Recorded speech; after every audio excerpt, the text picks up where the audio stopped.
special events coordinator for Students for Choice, and we're associated with NARAL Pro-Choice Montana. And basically, I just want to tell you a little bit about what we're about, and then we'll get on to the event. We're an ASUM student group, and this is our second annual Voices Power Politics guest lecturer, and we're really excited about it. We advocate all reproductive rights, including keeping birth control affordable for college students at college health centers, and keeping abortion a legal, safe, sanitary option for women. And we're really proud of that and really excited about it. And we want healthy families and sex education, comprehensive sex education for our teens. Basically, throughout this, anybody who has any questions, we're going to be passing around little white pieces of paper. A lot of you probably already have them. You can write down questions during, and I will come around and collect them. And then after we have Rebecca Tracer speak, then I'll have her answer some of those questions. Here's Allison. Hi, I'm Allison Hagan. I'm the Executive Director of NARAL Pro-Choice Montana. For those of you who maybe aren't familiar with NARAL Pro-Choice Montana, we're the political leader of the pro-choice movement. I want to thank you all for coming, and I want to thank Stacy and Daniel for all the work that they've been doing in preparation for the event this evening and getting the word out on campus and in the community. We're really excited. This is the second year that we've brought a young feminist speaker to campus. Last year we had Jessica Valenti from Feministing, and so we're going to try and bring a young feminist speaker back every year to try and raise young women's voices in our communities and get more young women involved in politics and public policy work. I was the grassroots organizer for NARAL, so I would be not doing my job if I didn't start off with a little bit of an activity that I'm going to ask you guys to do. We are in the midst of the legislative session. We're fighting 6 anti-choice bills right now that have passed the Montana Senate and are headed into the House. Tomorrow morning, I'm going to be at a hearing for 2 constitutional amendments that aim to eliminate our ability to make private medical decisions regarding reproductive health care, Senate Bill 46 and Senate Bill 406. They're both sponsored by Senator Dan McGee of Laurel. It's really important for you to get involved in the Montana legislature. I know that we had some people with clipboards beforehand trying to get you to sign up for our email action network. I would love it if you would sign up for our network and get involved, especially in the legislature.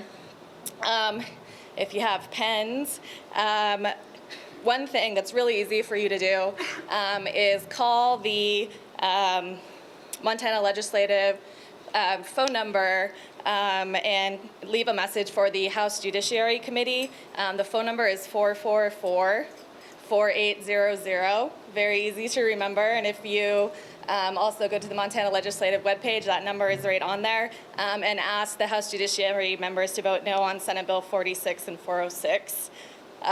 They really need to hear from you. There's a really active anti-choice group right now, and they've been flooding our members with phone calls, so I would just ask that all of you in this room would do the same thing. Now I wanted to introduce Rebecca. Rebecca Tracer is a senior writer for Salon.com, where she covers women in politics, media, and entertainment. She has also written for The New York Observer, Elle, The Nation, The New York Times, New York Magazine, and many other publications. She is currently working on a book about gender, sexism, in the 2008 elections. And we are very excited to have her here with us this evening, so welcome, Rebecca.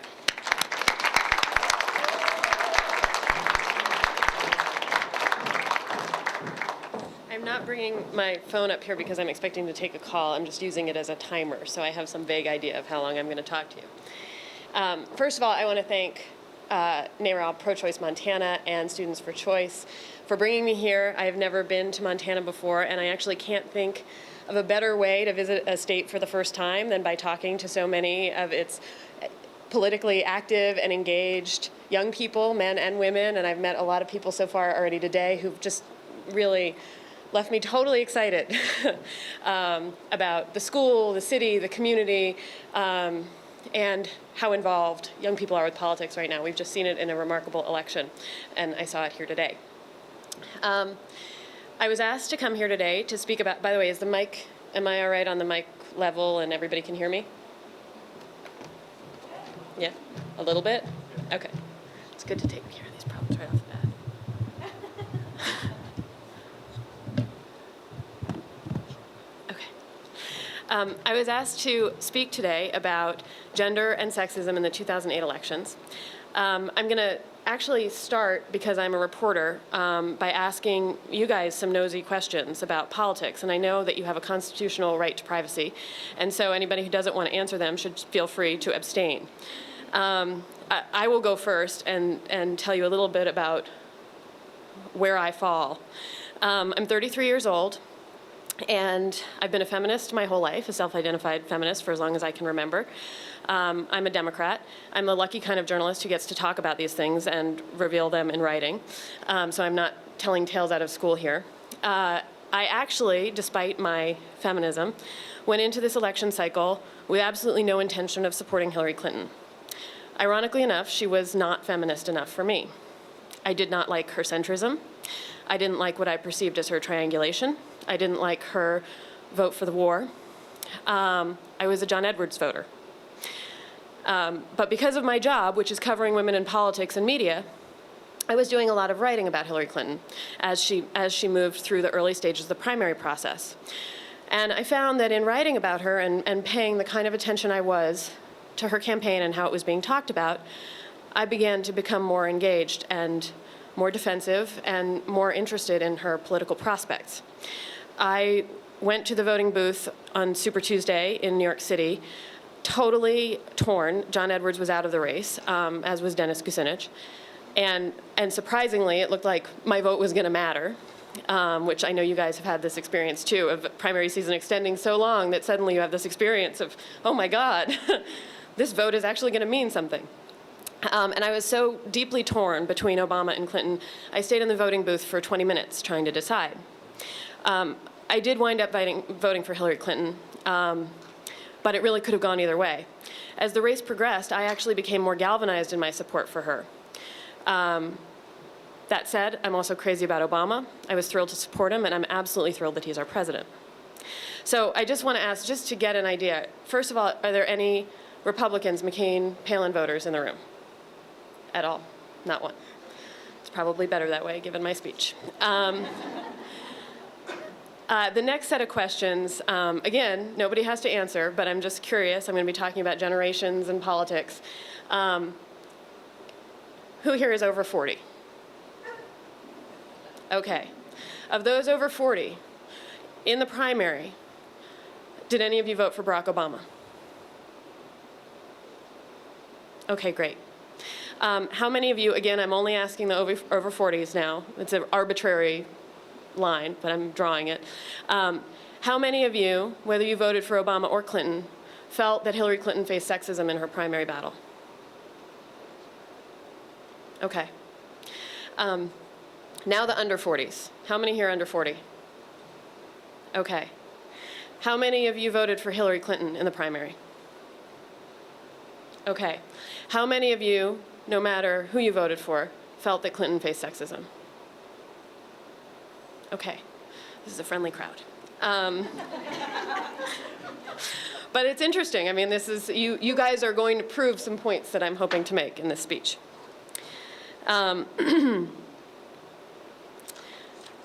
The 2008 elections were historic. As we breathe sighs of relief over the repeal of the global gag rule, the signing of Lilly Ledbetter legislation, the nomination last week of Milan Verveer to the newly created post of Ambassador at Large for Global Women's Issues, it's important that we not put the events of the election behind us too quickly. In the last 2 years, the United States, its history, its assumptions, its prejudices, its colors, shapes, sizes, vocabulary, they've all cracked open. A woman won a state presidential primary, actually a bunch of them, for the first time in American history. Less than a year later, a candidate for vice president of the United States concluded her appearance in a national debate and immediately reached for her newborn baby. Say what you will about Sarah Palin, or all the reasons why that baby may have been on stage to begin with, But that was a first in the United States, too. It's something we've now seen once. That means we'll be able to see it again in the future. Just a few months after that, an African-American woman moved into the White House, which was built by slaves, not as an employee, but as the First Lady. She is only the third First Lady, though notably the third in a row, to hold a postgraduate degree. For most of her marriage, she has out-earned her husband, our first African-American president. This stuff is not just trivia, it's not just incidental. This is history. This is change that our grandmothers could barely have dreamt of. It is poetic injustice that this drawn-out political marathon, which at times seemed to drag on for decades, even though it really only lasted about a year, actually took place at a breakneck media speed, that it was narrated to us faster than we could keep up with it. It used to be that we'd have presidential elections and then books a few years later to explain to us what happened and what we were supposed to think about it. In 2008, between the 24-hour cable news networks and the internet, it felt like a new book was being written every day. We were fed easy-to-digest synopses and cartoonishly drawn characters at rat-a-tat-tat speed and wildly condensed form. Many of us, struggling to keep up with the hairpin turns, shocking upsets, and surprise scandals, were happy to just get the Cliff Notes. But in the process of keeping up, I fear that we lost not only the nuances of a complicated political saga, we lost truth and meaning, and anything resembling clarity about what the hell was happening as history was being made around us. My goal today is to untangle just a few of the narrative knots about women in 2008. The first and most obvious question to take up is whether Hillary Rodham Clinton faced sexism in her historic quest for the presidency. As far as I'm concerned, and this is really important, the most vital preface to this conversation is to point out up front that by talking about sexism, we are not necessarily talking about blame. We have to separate these two ideas. How many of you have heard or perhaps uttered a phrase like, "She didn't lose because she was a woman, she lost because she was that woman"? Or read a headline like Christopher Hitchens in Slate, chiding, "Don't blame sexism for Hillary Clinton's defeat." The blame construction is a useful tool for those who would discredit or muffle a conversation about how we talk about women in power and politics. The not-so-subtle implication is that the only reason to bring up sexist treatment is as some kind of lame, finger-pointy excuse for her failure to win her party's nomination. There is the assumption, or perhaps hope, that if it didn't cause her to lose, then it's not worth talking about. The fact is, Hillary Clinton lost the Democratic nomination for a myriad of reasons, including a truly horrific team of advisors who badly misread the country and its mood. She was hobbled by her reputation as a triangulator and a hawk who voted for the war. While there's an argument that she might not have been forced to twist herself into these kind of ideological pretzels, had she not been the first woman to set her sights on the presidency, her choices remain her choices, and she paid for them. Clinton lost because she ran as an establishment candidate in a country that was desperate to be shaken up. She lost because she was running against a brilliant, charismatic, inspiring politician who pumped this nation so full of hope that even the toughest political candidates, and Clinton sure gets counted among them, could not possibly compete. But none of this means that we shouldn't be talking about the misogyny she faced. Had she won the nomination, had she been the president sitting in the Oval Office right now, we should still be talking about how gender was a factor in her historic campaign, just as people should still be talking and writing about how race was a factor in the Obama campaign. This is what American history is made of, and it's a destructive fallacy to pretend that sexism must walk hand in hand with defeat or with victimization. So, was there sexism? Yes, there was sexism. In my work tracing it, and sometimes I really did feel like the person whose job every day was to tally up the number of sexist things that were said anywhere on television or the internet or on a t-shirt, I sort of began to divide it into three categories. The first was the expected sort of loutish right-wing stuff. The witches, bitches, nutcrackers, Hillary urinal targets. My inbox was filled with this stuff all day long. This was misogyny of the in-your-face, iron-my-shirt variety, the kind where a man walks into a John McCain rally and says, "How do we beat the bitch?" And John McCain replies, "Good question." The category did provide us with an imaginative collection of filthy bumper stickers. Citizens United, Not Timid, which you guys probably heard about if you spell out it. Life's a bitch, so don't vote for her. Hillary, God knows she needs it. Stop Mad Cow. The ever-popular KFC Hillary meal deal. 2 fat thighs, 2 small breasts, and a bunch of left wings. And then the two that I still think of as the most repugnant because they are the most terrifying. Want to see Hillary run, throw rocks at her, and I wish Hillary had married OJ. This stuff was admittedly scary, but it was sort of an old hat kind of reaction to powerful women. Objectification, vilification, sexualization, dismissal, threats of violence. We probably pretty much know the drill. The next category for me was the more nuanced version. It was depressing, but in some way I found a way to think of it as progressive. This was the stuff about how Hillary cackled, how she wore bad pantsuits, how she had cankles, the calf and the ankle together, the lines on her face. It was about how John Edwards criticized the color of her jacket during a debate, and how, at a debate not long after that, Hillary was asked a final question, and it was, do you prefer diamonds or pearls? There's actually an incredible backstory to that question, which is, as the New York Times reported, the woman who asked it was one of the town meeting debates, and the woman who asked it was a political science student who had submitted a whole host of questions about healthcare and children, about a site where there was going to be radioactive dumping, a question about Iraq, and CNN rejected all of those questions and instructed her to ask the one about diamonds and pearls. There was a photograph taken in December of 2007 in Iowa, in which the unfortunate confluence of scarf wearing and talking, an occupational hazard if you're going to be campaigning for president in Iowa in December, made Hillary look like she had a double chin, an aligned face, and caked makeup. The snapshot prompted Rush Limbaugh to speculate with great concern to his 14 million listeners that as you age, and women are hardest hit by this, he was very concerned, America loses interest in you.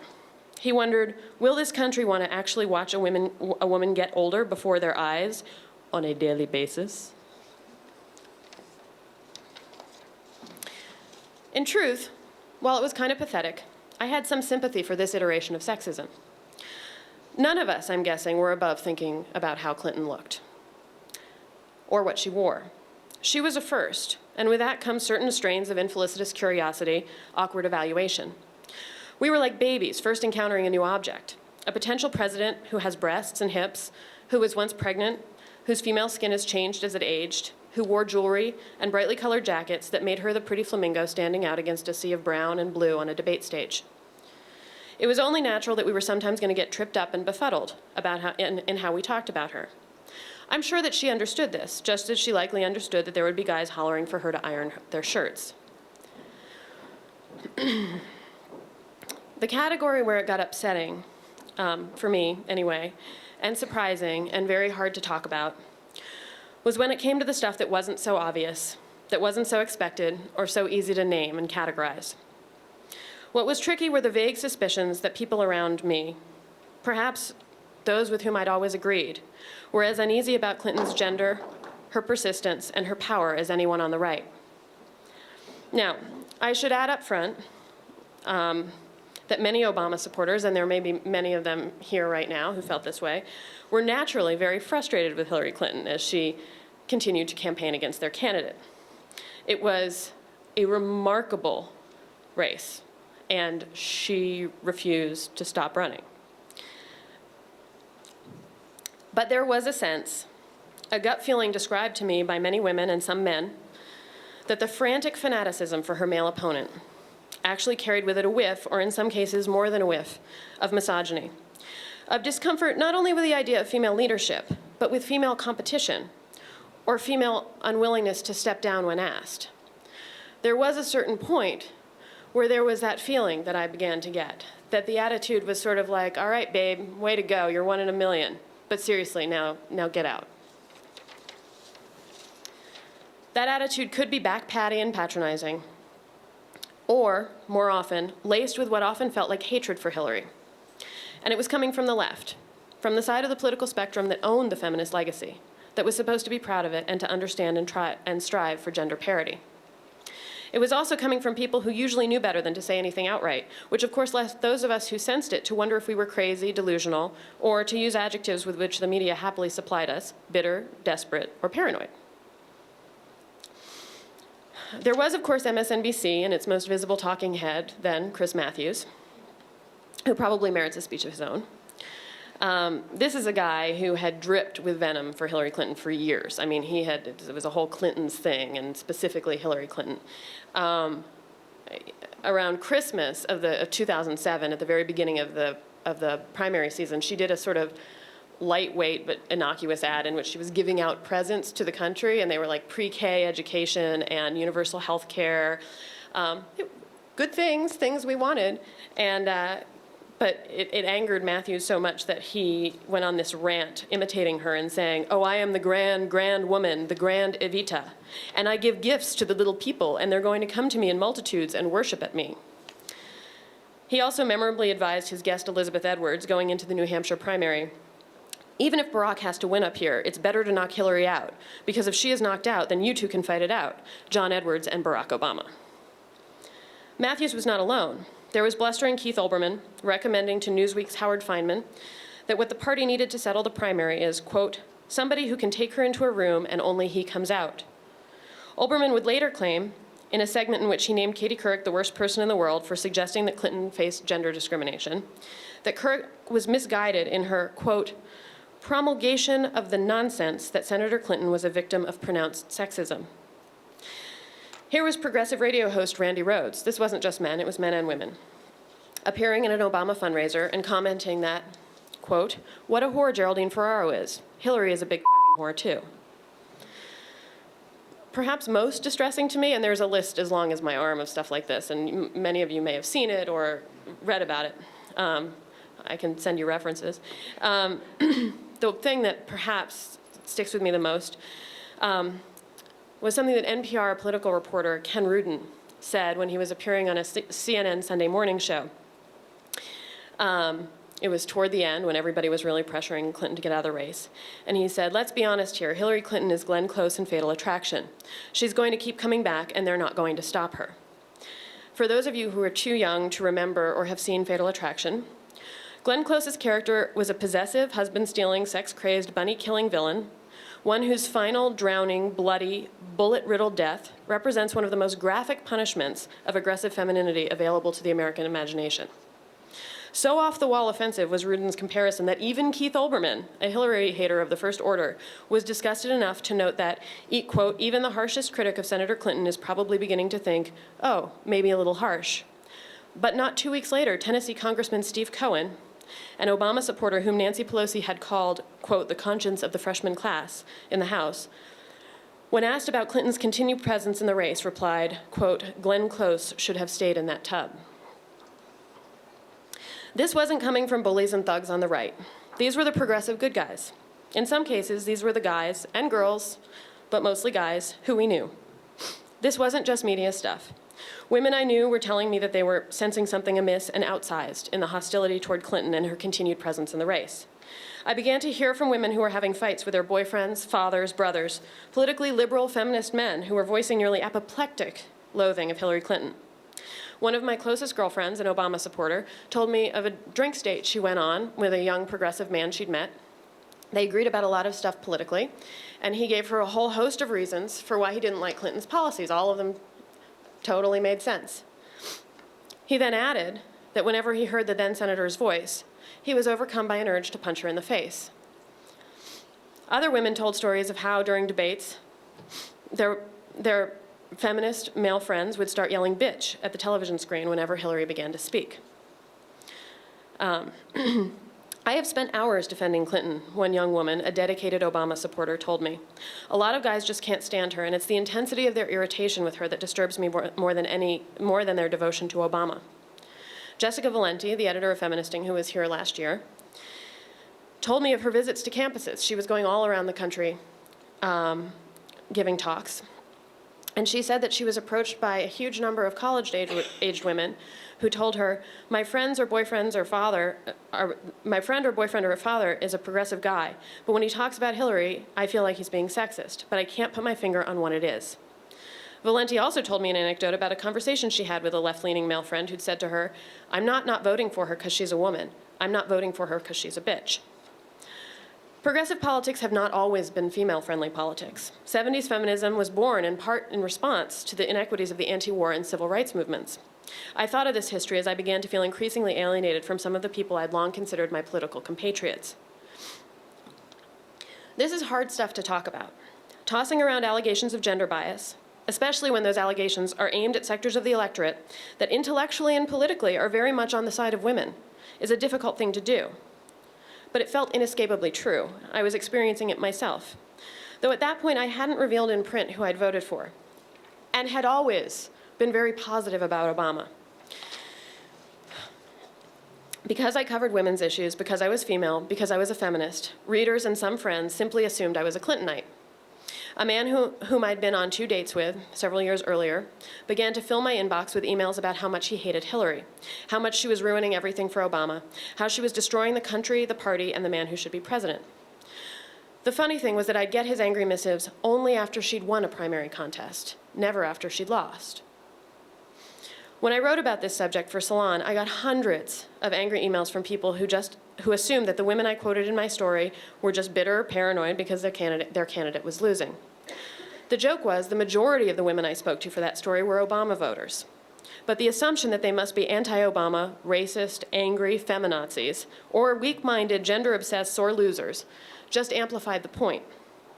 That for a time on the American left, Obama support was the norm, and deviating from it, even if you were just expressing interest in Clinton's campaign, not even actually voting for her or campaigning for her, would leave you mocked, patronized, dismissed, vilified, feminized, and relatedly devalued. One Princeton senior told me when she admitted to a friend that she was just considering supporting Clinton in the New Jersey primary, that friend said to her, "You're just doing it because you're a woman and you want a woman in the White House," without considering the possibility that she may have preferred Clinton for policy reasons. This automatic dismissal of young women who might vote for or even defend Clinton was deeply troubling. But it also made a mockery of the idea that a woman might in fact feel pulled by a presidential candidate's gender, if all the other issues lined up. And as we know, Clinton and Obama's policies were very similar. Why should it be dirty or stupid or shameful for somebody to want a woman to be president? This is a country that is more than 200 years old, and until 52 days ago, it had never been led by anyone who wasn't a white man. We understand, or I hope that we do, why it's so history-making and nation-changing that today's children will never question whether a person of color can lead this country. Why should it be a bad thing to want them to know that a woman could do the same? Meanwhile, many of us were caught uncomfortably between perceptions of what roles we were supposed to be playing. In the papers, we were reading about the swooning Obama maniacs and the I've got a crush on Obama girls. And then about the second wave Hillary supporters, the howling, humorless harpies whose daughters were rejecting not only their candidate, but them and their legacy. As the media told us, American women were so riven across generational lines, and the conflict was so intense and messy that it was going to rip feminism apart and send the women's movement packing for good. Most of us who were women, young, old, or in between, understood that the real story was far more complex than that. Yes, there are, and have long been, generational tensions between feminists. The Clinton and Obama divide brought some of them to light. Many older women who had to charge headlong through brick walls, fighting for the right to work, to go to schools, to get paid at the same rate as their male counterparts, and to control their own reproductive health, were frustrated by the next generation taking these freedoms for granted. They might shake a fist and say, "How do you think you got your college educations, your sports teams, your sex lives, your birth control? It was thanks to women like us, and like Hillary Clinton, who had to work twice as hard for a fraction of the pay, only to be labeled sexless, humorless, bitter bitches." Then there were the daughters, some of whom might well have responded, "Yes, we play sports and go to graduate schools and make closer to equal pay for equal work, and so we don't feel we need to make our womanhood our primary concern. Do you want us to give up on all that stuff just so we can understand your battles? Do you want us to go around all day thanking you? Do you want us to go around all day feeling threatened, waiting for the next axe to fall on our lives? Or do you want us to pursue our own political passions and live in our own political era? Sure, we take our freedoms for granted. Isn't that precisely what you wanted for us?" Those arguments were happening. They happen all the time. But they're not just about hissing and eye-clawing and destroying a movement. They're valid, and they're absolutely vital for social movements like feminism to move forward. These were conversations that absolutely needed to be had, and you know what? They hadn't been happening for years. There was all this tension on either side. What this race did was give both sides of that argument a chance to air their complaints and their concerns, and that's only good for feminism. Plus, let's talk about the huge numbers of people who deviated from these models. Women like former NARAL head Kate Michelman, and eventually like NARAL National itself, like vagina monologist Eve Ensler, like Jane Fonda and Katha Pollitt and Barbara Ehrenreich and Ariana Huffington, all of whom were very much closer, if not exactly generationally and age-wise, in some cases they were, to a second-wave legacy than to being rebellious Obama girls, but who threw their support forcefully behind Barack Obama from the beginning. I heard so many middle-aged or older women who even compared themselves to Hillary Clinton, her experiences, her marriage, her political and educational history, the obstacles that she faced. They had no interest in voting for her. Many of them simply preferred Obama's policies or loved his inspiring oratory. They couldn't forgive her her war vote or still resented her husband. They didn't like her political triangulating. They felt Obama represented the future and she the past. And then there were the young women who were Hillary devotees. One of the reasons I asked you these questions at the beginning is because we saw a smattering of every one of these groups just in this gathering here today. There were the young women who were the Hillary devotees. Many of them liked her health care policy. Some remembered her from their childhoods, in which she had been an early model for working and liberated womanhood. Some were won over by Clinton's debate performances. Some were suspicious of the Obama mania happening around them. Some simply felt, whether or not they had been told by their mothers or by older women, that it was important to support a woman. They may or may not have known anything of the history of feminism. They may or may not have considered themselves feminists. But many of the women I spoke to during the primaries were finding that they had an investment in female leadership that they hadn't recognized before this election. Then there were the legions of women, and this was probably the biggest group that I found out there reporting on this, as far as young women went. The women who were voting for Barack Obama, who were working for him, volunteering, who had no personal or political interest in Hillary Clinton whatsoever and no intention of ever supporting her, but who told me that they had been startled by the level of animus directed toward her, who had, in fact, rather than rejecting feminism, been awoken to it by this election. It didn't mean they were changing their votes. It didn't mean they loved Obama any less. But in this election year, during which young people got engaged for the first time in generations in the political process, so too did some of them get engaged in a conversation about women and power that they had never been a part of before. They had seen and heard things, whether it was the iron my shirt nut-cracking stuff, or whether it was the vigor with which people had urged her to leave the race, that had made them scratch their heads and wonder how far we'd really come. When the election started, I felt very post-feminist, a 24-year-old Obama supporter from New York said to me. I felt like, I'm a woman and I'd love to have a woman president, but I also have many other issues that I care about, and the Iraq War is a big one. I'm not going to make my decision just because I'm a woman. Over the course of the campaign, she explained, she remained an Obama supporter, never wavered. But she explained to me, there's been a lot of anger toward Hillary that's felt really intense and misogynistic, and it's made me realize we're still dealing with a gender issue. I don't think we know what to make of women in power or know what to make of Hillary.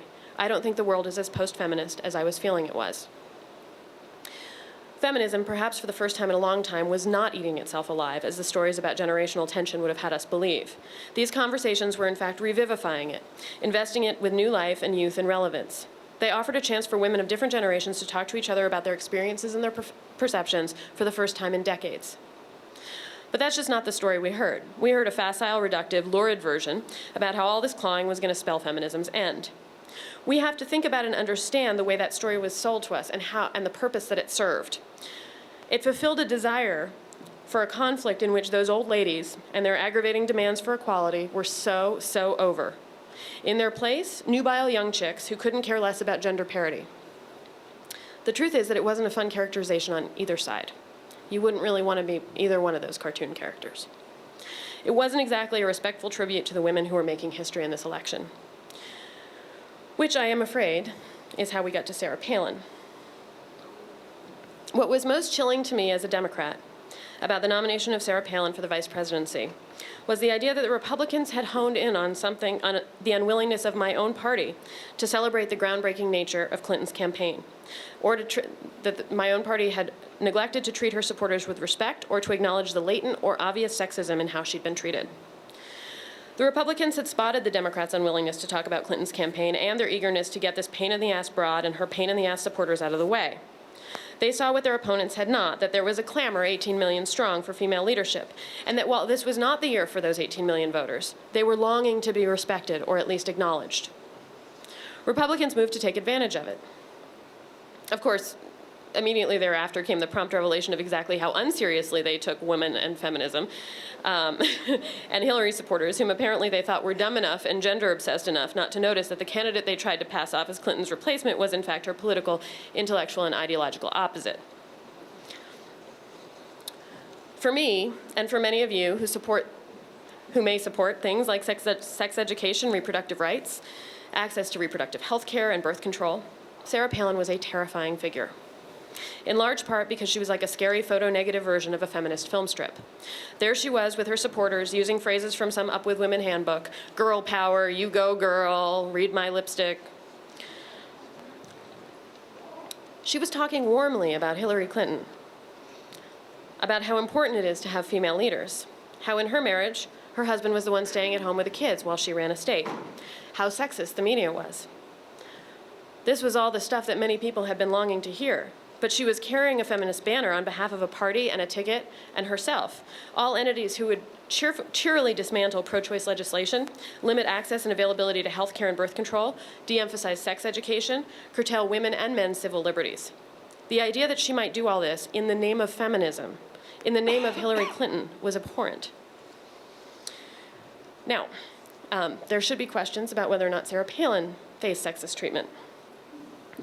Here I am having reeled off a list of all the terrible things that were said about Clinton, and it would be totally inexcusable to ignore how Palin was discussed. So, yes, of course, there was sexism aimed at Sarah Palin. Every time I heard someone on television say that she shouldn't be campaigning with such a young infant, or wonder about what kind of mother she was if she wanted to take on such a time-consuming job, I wanted to bang my head against the desk. In the Times, Judith Warner said that Palin's fans must have watched her on the day that she visited the UN and thought, quote, she can't possibly do it all. The kids, the special needs baby, the big job, the big conversations with foreign leaders, and neither could they. Don't even get me started on the focus on her wardrobe, her looks. All of that was lamentably sexist, and worse than that, fetishistic, especially the whole hot librarian shtick. The fact that she warmed to that does not make it any less gross and fetishistic. But other kinds of questioning of her credentials, her preparedness, her policies, her experience, her opinions, those were not sexist. In fact, they were the opposite of sexist. These were questions that would have been asked of any male politician who was new on the national scene, especially if he were unwilling, in a national television interview, to name the papers that he reads. But none of that stopped the Republicans from twisting and subverting the language around gender so horribly that it somehow worked out that every time you said something negative about Sarah Palin, you were being sexist, just like people had been sexist about Hillary Clinton.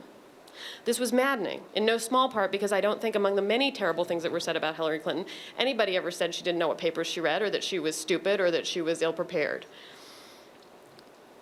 Men like Rudy Giuliani and Rick Santorum, a politician who memorably had once compared slavery favorably to abortion, were running around squawking about how Palin was a role model for women and how unfairly she was being treated. It was crying wolf sexism that sapped meaning from any time there was something really, truly critical to say about Palin's treatment. It was extra galling, to me, because the whole Republican festival of chivalrous feminism came so close on the heels of the deafening silence with which Hillary's challenges had been met by the Democratic Party. These Republican guys were defending Palin's honor like knights of the realm on steroids. And while she was running, Hillary Clinton hadn't been able to get a tip of the hat from Nancy Pelosi, who commented that Clinton had faced gender discrimination only after Clinton had conceded the nomination. Or from Howard Dean, the former head of the DNC, who would go on to say, quote, the underwritten story of this campaign is what happened to the first woman. We thought we were past all this stuff, and we weren't. We did not examine the fact that we haven't gotten nearly as far ahead as we thought we were about equality between the sexes. Unfortunately, Howard Dean said this on November 24th, 2008, 3 weeks after the general election. My message here tonight is that we cannot let that happen again. Howard Dean may have been a day late and a dollar short, but he was right. We, even on the left, especially on the left, are not where we need to be as far as equality of the sexes, or the way in which we talk about what female power means, how it feels, what it might look like. The presidential races gave us one of the best chances to talk and argue and explore these issues that we've had in decades, and it's our responsibility to keep those lessons alive, to sift through our disagreements and frustrations, however painful and exhausting it may be to talk about them. The gender stories of this race are also not over. I have barely touched on Michelle Obama. A figure in this campaign who experienced not only sexism, of the very sort that Hillary Clinton had experienced when she was running for First Lady in 1992, but also intense racism. Brilliant, powerful, educated, opinionated, strong, tall, and powerful, Michelle was a woman who had similar qualifications as her husband, a comparable education, and who'd often made more money than he had. How was she portrayed? According to Maureen Dowd, she was emasculating. Her powerful, outspoken, funny assertions made her husband look weak and whipped. According to Fox News, she was his baby mama. According to many magazines around the country, she was scary, threatening, angry. There were covers everywhere. Who's afraid of Michelle Obama? There was the rumor, which many of you may remember, that she had been taped many years ago using the word whitey. Not only did Michelle get all the crap that is thrown at strong women, but so much of the racial anxiety that could not be openly expressed about her husband wound up falling on her shoulders. She was the angry black woman. And lest you think after this speech that all my sympathies are with the second wave Hillary supporters, I want to make it very clear that few of those who were up in arms about the treatment Hillary received uttered a word about Michelle. In some ways, the feminist establishment's failure to properly address the portrayals of Michelle Obama repeated some very sad history. Second wave feminism crumbled in part because of its leaders' inability to recognize or take into account perspectives and priorities of women of color. It's not simply the Democrats, Howard Dean, or Chris Matthews who have to learn how far they have not come. It's feminists themselves. I also want to add that one of Michelle Obama's only choices in how to present herself in a non-scary light was to cast herself, starting with her well-received, but to my ear, depressing speech at the Democratic Convention, in which she had to portray herself as a safely feminine figure, as a sister, a daughter, a wife, a mother. Ignore those diplomas on the wall or the paychecks that have stopped coming in. Michelle is our mom-in-chief. I presume most of you have also noticed that she's also our fashion guru, now sold to us as a pair of toned arms in a series of statement dresses. We also can't take our eyes off of Sarah Palin, who is not going anywhere. I went to her rallies right before the election. I witnessed the "you go girl" energy, and I witnessed her enthusiasm for the role of female history maker. I think she probably wants it as much as Clinton ever did. I've been asked by several people recently whether or not I think Palin is a feminist. It's a conversation that keeps coming up. This is something that all of us, everybody in this room, needs to think really, really hard about, because there is a question that is bubbling on the right. Do you have to be pro-choice to be a feminist? Is feminism an exclusive club? I was asked something like that on the radio yesterday, actually. We absolutely have to consider these questions and prepare ourselves to answer them. Pro-choice constituencies have lost language battles in the past. This, I fear, will be the next crucible. The remarkable twists of this exciting election cycle have left us with a Democratic Party that needs to tend to its sores over gender and a Republican Party eager to take up the symbols and words of feminism in order to work for its ideological opposite. If we do not sort out the ways we want to talk about women, power, sexism, and feminism in advance, we run the risk of watching a dramatic co-optation, having the legacy of the women's movement taken over by those who would legislate against women. The truth is, though, after that deeply negative note, that I actually feel quite cheerful about the state of women in politics. The very fact that we're having these discussions, that I was invited here tonight, the fact that I have a full-time job writing for a mainstream publication about feminism, and that many other mainstream publications are starting sort of feminist wings. Slate now has the XX Factor. There's obviously Feministing, which is its own entity, and Jessica Valenti, who was here last year. There's also Jezebel, which is a feminist version of a media gossip site, but it's openly feminist. Suggests that things are changing. There is new life in feminism among all the women and men who may have voted for Clinton or may have voted for Obama, but who saw gender and racial barriers broken, albeit messily, and are now more invested in working out our social tensions than they have been for a long time.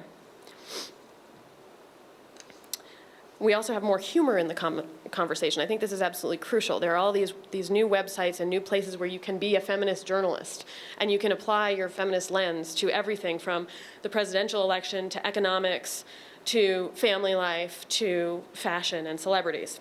But we also have humor now, thanks in part to feminist comedians like Amy Poehler, Tina Fey, Samantha Bee, and Kristen Schaal, who are on The Daily Show, and to this woman online named Sarah Haskins, who's totally hilarious, and if you haven't seen her, you should go look up her stuff right now, because it's amazing. Just consider for a second the impact that Tina Fey had on this election. I mean, people credit her and Katie Couric with turning the tide on Sarah Palin. Whether or not that's true, we can't say. But just consider the fact that she played that kind of powerful role. And then consider the fact that this is the first time that comedians on Saturday Night Live, that female comedians on Saturday Night Live, have ever gotten to be in the presidential sketches before, in the debate sketches, because it's the first time that women have been in the debates. And also, consider that some of the television newscasters who changed the course of the election, again, Katie Couric, and the remarkable Rachel Maddow, and even the hosts of The View, who grilled John McCain with more intensity than anybody in the traditional television news media did. These were all women. These were women who would, talk to Katie Couric about how seriously she was taken a year ago. We've never seen women running television news before. Were we to start the election all over again today, I venture, perhaps over-optimistically, that it might be different, better, fairer, and more evolved. We all need to work to make it so for next time. That's it.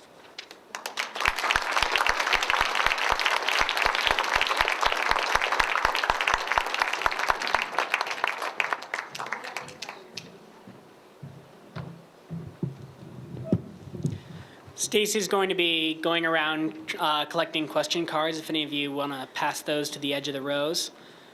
I just want to introduce myself. I'm Daniel Veland. I'm going to be the new organizer of Students for Choice coming up. And I also wanted to make a real quick announcement. I think we're going to be passing around some baskets soon. Just asking for donations, just to, help make sure we can keep on doing events like this, keep on working to protect women's rights and things like that, reproductive rights and access to birth control and things like that. So if you'd be willing, we'd love it if you could dig deep and contribute a little bit of money. So, all right, thanks. Moving on to question times. I've got a couple questions to ask. So how do you think the media will handle the next female presidential candidate? Do you think it'll be different if it's a Republican or a Democrat? Yes, I think it will be different depending on whether it's a Republican or a Democrat. I don't know. I actually recently interviewed Katie Couric, and I asked her, you remember when she got her job, everybody worried about whether she had enough gravitas to be the anchor for the evening news broadcast. And I asked her after this election, do you think that there would have even been that same conversation about her and gravitas? It's sort of hard to imagine right now wringing our hands too much about Katie Couric taking over the evening news. So that really only happened like 3 years ago. And everybody was like, she's not serious enough. She's a girl. So there's part of me, again, I really do tend toward the over-optimistic. There's part of me that thinks that there has been a corrective. The fact that Howard Dean said those things, albeit months after they would have been appreciated by half of his party, demonstrates to me that there's at least a conscious acknowledgement on the part of the Democrats that maybe they dropped the ball a little bit and that they need to be better the next time. But then when actually faced with the prospect of a pain-in-the-ass woman who might take, a male candidate down, I don't know whether they could totally control themselves. It depends on the woman and it depends on the circumstances. As for the Republicans are dying to have a woman. Whether or not it's Sarah Palin, I would be very surprised if there wasn't a woman on the Republican ticket in 2012. Right, 12, yes. So I think they'll go about it the same way. I think the part of the party that was happy about Sarah Palin really felt happy about everything about her. The part that was unhappy wants to never see her face again. But I think they'd do it the same way if it was Palin. Thank you. And can you speak to the economic stimulus package in response to, Can you speak to the economic stimulus package in response to your in response to mainly job loss by men and an emphasis on shovel-ready projects? Well, there are a couple ways to approach that question. I can speak to the job loss for mostly men is something we were actually just talking about. I was talking to some people right before this speech started. The job loss for men is going to mean a lot of things as far as gender relations in this country. It could be, and it's been reported in many places, it's very likely that in coming months, because the job loss has been so much steeper in traditionally male sectors, that we're going to have more women employed in this country than men, which is unprecedented. And that is going to shake a lot of things up. And that's part of why there is a debate that's raging amongst people who are saying the stimulus package isn't offering enough for women, and then people who are saying, yes, but it's the men who are losing the jobs. But I do think it's worth considering the impact of that kind of social shift. What if we lived in a country where more women worked than men? What if we lived in a country where literally more of the men were at home every day? There is some very depressing statistics on this. The American Time Use study that suggests that when men are laid off from jobs, they actually do less domestic work than they did when they were employed. And also really scary studies that suggest that historically, when men lose their jobs, they also turn to the bottle, and that they feel emasculated and become more violent. And in fact, domestic violence calls, I believe, have gone up already in the past few months. That said, I again take a somewhat brighter view of this. A lot of that stuff may in fact happen, especially in the first waves of job loss and the recession. But I think we are in a different place in terms of how we conceive of domestic work and men's roles within the family than we have been even 20 or 30 years ago, really even 10 years ago. I think there's a new vision of what fatherhood means. It's certainly a more involved role than it was even in the 1970s, which was the last time that a lot of men were out of work in these kinds of numbers. I think that means that we could be looking in certain sectors at men who actually take on more of a domestic burden, which, as we know, has been one of the really last, frontiers for feminism, and something that people like Linda Hirschman have argued has been a failure of feminism, is to reach into the domestic sphere, because while women may have made all kinds of strides in the public sphere, they're still doing that second shift at home. And until the domestic work is equally distributed between men and women, women are always going to have a disadvantage in the workforce, and in terms of equal pay and all of that. This is the kind of social shakeup that hypothetically could begin to alter that. But I should also say that historically, whenever there have been times of crisis and economic crisis, women have gone into the workforce in huge numbers. They have made social strides. And then all those periods have been followed by very vicious periods of backlash. So that's another thing to consider, that whatever winds up happening in terms of the division of labor, both public and domestic, that there will likely be tough repercussions when we begin to get back on track economically. Thank you. What did you think about the treatment of Condoleezza Rice? Well, it depends on in what context. I don't know who asked that question, and if there was, is there? I was just wondering, Condoleezza Rice, you gave other prominent and powerful women. Right. How did we treat her? I just can't remember. Well, it's interesting. The Bush, George Bush had a lot of women in power. There was and he tried to put a lot of women in power. There was Condoleezza Rice, there was Karen Hughes, there was the brief and unfortunate Harriet Miers incident. And there was something about Condoleezza Rice that left her, she didn't attract as much attention as the others, which is amazing because she was a history maker in a lot of different ways. There was occasionally some speculation about her sexuality. There was certainly political nastiness from the left that I tend to, I don't think she deserved it exactly, but there was criticism of her work. But I don't think she got the same kind of, there was some stuff about the boots. Do you remember the boots? She went to some, I think she wore them all the time probably. She wore these really tough, big, high boots with big, high stiletto heels.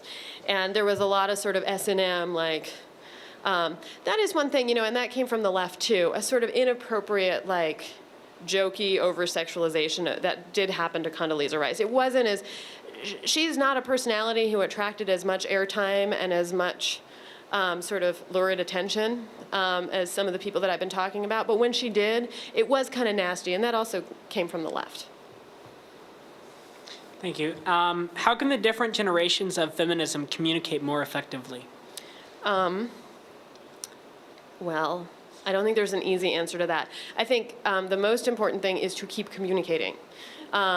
It's okay to fight and yell and argue. I think that where feminism ran into really rough waters have been the years in which nobody was talking about it, except with their own individual age groups. You know, older women sitting around being like, these damn young girls with their sex-positive feminism, and the young girls being like, these damn old ladies who won't let me take part in their organizations. I mean, there are myriad complaints from both sides. It's funny, I'm 33, and I feel really able to see both sides of them. I don't feel particularly attached to either. I probably have more second wave politics, but am more sympathetic to the younger style. And both sides of the argument have really valid points, which makes it both a hard argument to have, but also kind of a cheerful one, because nobody's really in the wrong here. And the best thing that can happen is for everybody to understand a little bit more where the other side is coming from, and then say, all right, well, we're not going to change what we're doing, but now I understand my history. Or, as somebody, and I have an aunt who is an academic feminist, and pretty solidly second wave. And I was recently talking to her about my book, and I was making some of the points I just did in the speech about the place of humor and sort of gossipy, snarky, lighter feminist discourse. And to my surprise, she said, you know, I think you're right. I think that is the direction we need to go. And she said, I hate it because, man, it makes it a lot less smart. But I think, okay. It's true. That's true, by the way. It's a lot less serious. It's a lot less policy heavy. It has much less heft than sort of second wave theory. But you know what? The jobs it has to tackle, the problems it has to tackle, are also different. And we need to learn how to talk to different problems. If we were still applying the same amount of anger that we did to women can't get into graduate schools, nobody would take us seriously, because they'd say, what do you want? How are you so angry? You know, look, you got all these things you want. These are different, and I'm not saying they're not huge, but some of them are more subtle battles that we have to fight right now. And so adopting another kind of language, one that may be more inviting. I'll tell you, when I was in high school, feminism was a totally dirty word. It was, and this was in the early 90s. I went to a crunchy liberal oasis of a high school where everybody was a hippie and everybody's a lefty, and all of my classmates would say things, you know, the most commonly heard phrase, I'm not a feminist, but, followed by, like, I think it was really weird to keep Bertha in the attic in Jane Eyre. Like, some feminist thought would immediately follow the I'm not a feminist. But now I look around, and you could nobody would use the word. I wrote a story for Salon not 3 years ago about how women's organizations, some of the older umbrella groups, were actually thinking of abolishing the word feminism, trying to find another word, which of course has been a struggle. Alice Walker, you know, didn't like the word feminism too. There were these divides over the word. Now, and I think this is related to the election, and if not directly to Hillary Clinton, then to the kind of energy and the kind of feminist conversation that was inspired by Hillary Clinton's run. It's totally not a dirty word to say you're a feminist. Somebody might get mad at you, somebody might say, meh, you know, but I think that's actually mostly likely to be people who are like in this gap age, like in their 30s or 40s, who are so used to it being something you're not supposed to say about yourself, that they're like, why are you using that word about yourself? Amongst young people, it's now totally cool to say I'm a feminist. The young people I report on, they say it right and left. Sometimes I don't even think they really are, but like they just say it. And that's, so those are ways in which I think actually the generations are actually finding some ways to at least respect each other and use each other's language maybe, even if they still have disagreements on some fronts. Thank you. Do you believe we need a new version of the Equal Rights Amendment that includes the word gender? That's a really good question. I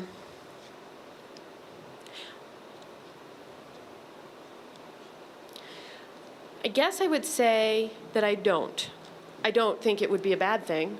But I don't necessarily think that the ERA needs to be the priority at the moment. I guess that's the way I'd say it. If somebody wanted to propose a new ERA, I would be all for it. But I don't think we need to go out of our way to make that our battle at the moment. I think that there are a lot of other battles that we have. And I also think in my memory, and actually it's funny, the ERA is one of the eras of feminism where I have like I remember it, but it seems to me as though that was one of the things that helped to sink second wave feminism. And I'm not saying that that would happen again. It would be very hopeless and counterproductive to say that that would happen again. But I just don't think that maybe now is the time that we need to go there. That's what I would say. What do you think about Obama's Council on Women and Girls? I think it's fantastic.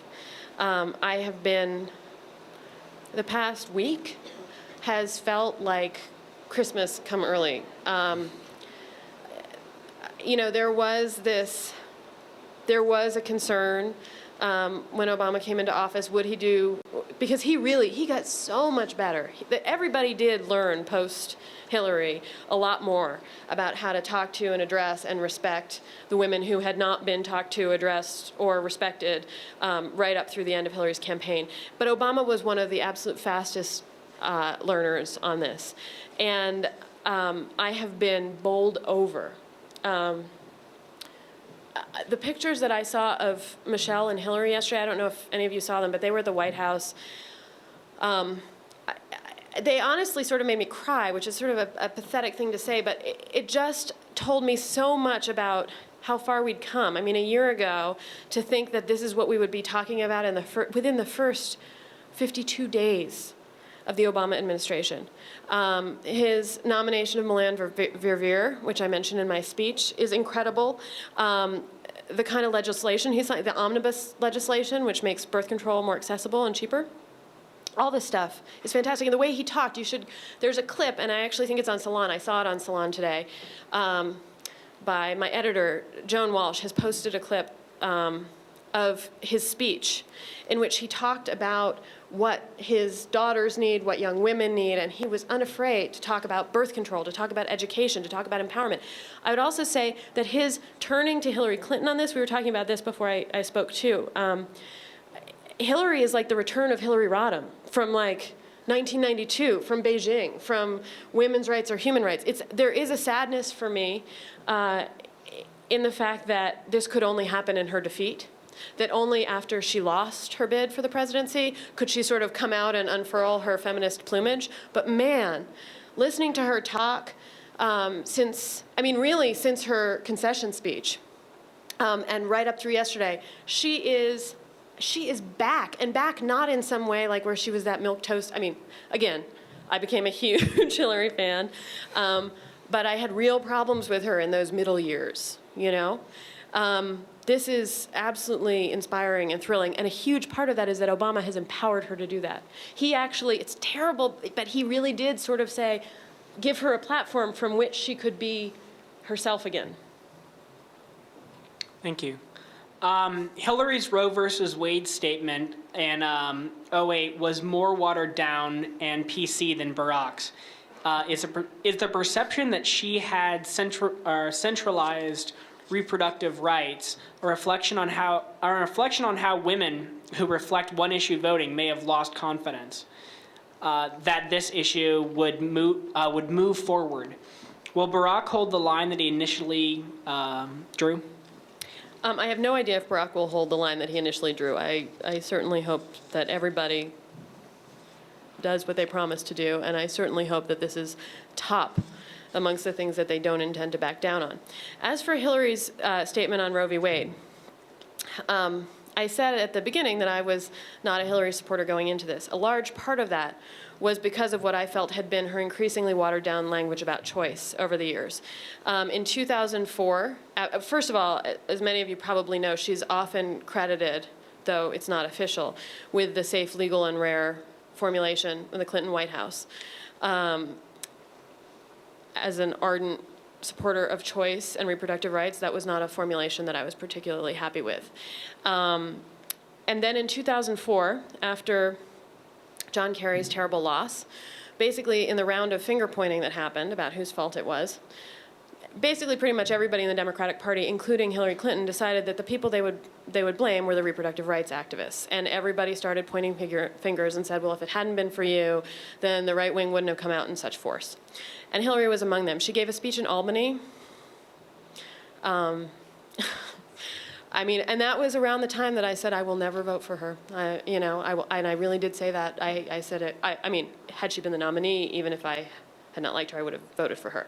But as far as the idea that I would ever cast a ballot for her to be the nominee was unthinkable to me. I was so angry at her. So, as far as her statement in 2008 being watered down, yeah, this is a big complaint I have about Hillary. One of my hopes is that in this sort of new reborn Hillary, we wouldn't have it watered down anymore. That in her ability to be more honest and open about her politics and her feminism, we could go back to some of the stances that I hope she still holds about reproductive rights. Thank you. And why do you think the media grabbed a hold onto the idea of disaffected Clinton voters in the Pumas? Yes. Yeah. Oh, well, because they fulfilled a particularly awesome stereotype of angry, irrational, crazy, bitter women. Hopefully old, white, grizzled. Also, those women were going to be the ruination of the Democratic Party. So, I mean, really, there is a media fetish with finding new ways to portray women in unflattering lights. And the Pumas were the most awesome possibility ever. Because it really was. I mean, here's the very serious part of that. The Puma myth, and I can talk in a second about how much of a myth it actually was. The Puma myth appealed to the worst vision of what democratic political womanhood was. Not only in that it was hysterical and out of control and angry and bitter, but that it was irrational. That these women would have supported Hillary for reasons having nothing to do with politics or policy. That they were so insensate in their political affiliations that all they were driven by was their damn ovaries. And there was no brain power involved. And these were the people who were continually presented. It's really just such a popular way of, it's a way that is embraced by both the right and the left of thinking of women voters. This is something that suffragists were dealing with. This idea that women would vote for dumb, silly, irrational reasons because they don't really have political heads on their shoulders. And here were the Pumas embodying this attitude. Here's the deal with the Pumas. There were Pumas. Many of them, and in fact, my sister-in-law's mother, she wasn't a Puma, but a lot of them were women who were Republicans to begin with and had switched affiliation to vote for Hillary or to work for Hillary because, in fact, for them, the most important thing was that it be a woman. Then there were people who, then there were those who just were sort of causing trouble and wanting to make a stir, and here was a media spotlight that was ready to be trained on them. When I was in Denver for the Democratic Convention, I spoke to a lot of the Pumas. I wrote about them a couple times, once actually with sympathy at the very beginning, because I thought that the anger was understandable. Not that I felt it in that same degree, or that I knew many people who felt it in that same degree, but I got it to some extent. These were people, some of them in the very beginning, who were like, just listen to me, just acknowledge that I existed, just acknowledge that I was part of your party. But those weren't the real Pumas. Those were just the people who, right after Hillary conceded, were still very upset. In Denver, I watched like 50 women of all ages and colors gather in front of Chris Matthews' stage with signs. And then I heard Chris Matthews say, "We're here at ground zero, the war that is threatening to destroy the Democratic Convention." And I was like, dude, there are 50 people. One of whom was dressed like a toilet, no joke. I don't have any idea whether or not he was a Puma, but he was dressed like a toilet. There are 50 clowns in outfits standing outside, and you are making it seem as though they're going to storm the gates of the Pepsi Center. So I just think it made a lot of people very happy to have somebody, especially when you were feeling anxiety. Okay, now Obama's the candidate. And then there was that period where Obama sort of went back on some of the, I mean, there was that terrible period right after he got the nomination where he did like 3 things in a row that were kind of like, oh God, oh God. And in that period of anxiety and self-doubt, nothing made us feel warmer or cozier than this image of these crazy ladies who were gonna ruin everything, and we could blame it. There was a great desire to place blame. So if we'd picked the wrong guy, or if we picked the right guy but he didn't win, we needed somebody besides ourselves or him to place the blame on. So Clinton and her supporters seemed like the most comfortable option. All right, thank you very much. I'd just like to remind everyone that if you haven't signed up for the Choice Action Network yet, we should have someone with a clipboard outside. Thank you very much for coming. Have a good night. Thank you.